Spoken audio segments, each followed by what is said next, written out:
দত্তপুকুরে দেহ উদ্ধার হয়েছিল। দত্তপুকুরে দেহ উদ্ধার, কাটা মুন্ডু এখনো পাওয়া যায়নি। তাতে মূল অভিযুক্তকে কাশ্মীর থেকে আনলো পুলিশ। শিয়ালদায় মোহাম্মদ জলিল গাজী, জম্মু থেকে শিয়ালদায়, কাশ্মীর থেকে কলকাতায় আনা হলো হযরত লস্কর। খুনের পর পলাতক মোহাম্মদ জলিল গাজী হযরত লস্করকে খুন করে। কথা বলবো প্রতিনিধি জিয়াউলের সঙ্গে। জিয়াউল, আরো একবার দর্শকদের মনে করিয়ে দেওয়ার জন্য এ কিভাবে মূল অভিযুক্ত? দেখো, হযরত লস্কর খুন হয়েছিল আজ থেকে ঠিক 12 দিন আগে দত্তপুকুরের বামনগাছি এলাকায়।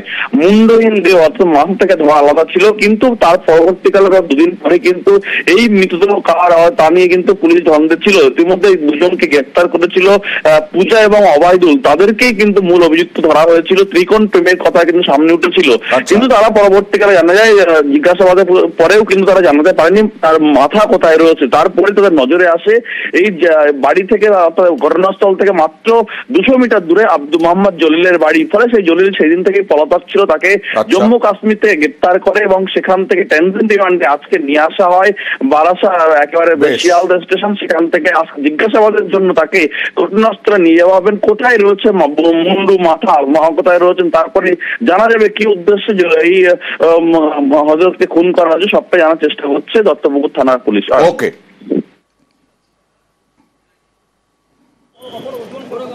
Please.